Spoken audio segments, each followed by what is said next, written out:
اہل وطن سلام، میں ہوں سردار معراج، تحریک شناخت کا ایک رضاکار۔ تحریک شناخت دنیا بھر کی اقلیتوں کو پیغام انضمام بذریعہ شناخت برائے ترقی و بقا دیتی ایک فکری تحریک ہے۔ اس تحریک کے اغراض و مقاصد کے حصول کے لیے تحریک کے بانی رضاکار اعظم معراج نے 15 کتب لکھی ہیں۔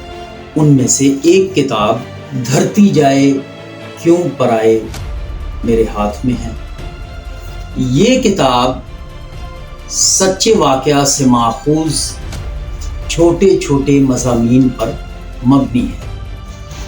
الیکشنز کے دنوں میں سیاستدانوں کا مسیحی مذہبی اجتماعات کو سیاسی مقاصد کے لیے استعمال کرنا عام مسیحیوں میں قابل اعتراض سمجھا جاتا ہے، جس کی وجہ سے یہ موضوع زہر بحث رہتا ہے۔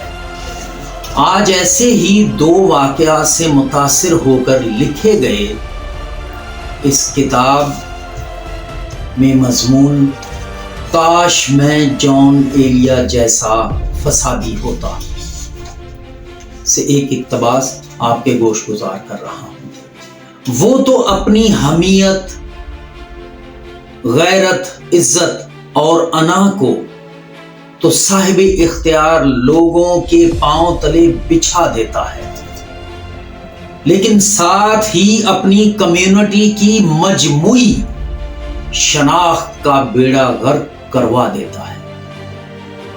خود تو وہ یہ سب اپنی کمزوریوں، محرومیوں، ہوس زر و اقتدار اور خود نمائی کے لالچ میں کر رہا ہوتا ہے، لیکن اپنی خصلت کی بدولت وہ ساتھ پوری کمیونٹی کا بھی ستیہ ناش کرتا ہے۔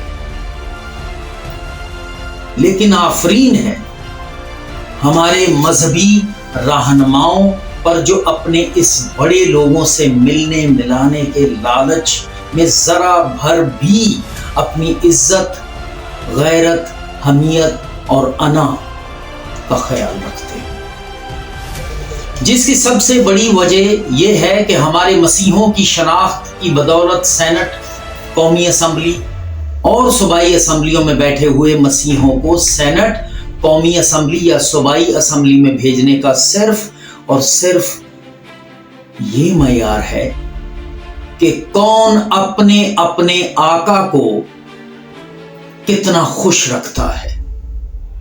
لہٰذا یہ دیکھ کر پھر مذہبی پلیٹ فارم رکھنے والے مسیحی بھی اس دوڑ میں کود پڑتے ہیں، اور مجموعی طور پر کیونکہ پاکستانی مسیحی کمیونٹی فکری، شعوری، تعلیمی، معاشی، سماجی، معاشرتی، علمی، مذہبی، تہذیبی اور سیاسی طور پر پسماندہ ہے، جس کے پاس جو کچھ ہے وہ بیچنے نکل پڑتا ہے، اور حالت بقول شاعر کچھ یوں ہو گئی ہے: مفلس جو اگر تن کی کبا بیچ رہا ہے، وائز بھی تو ممبر پہ دعا بیچ رہا ہے۔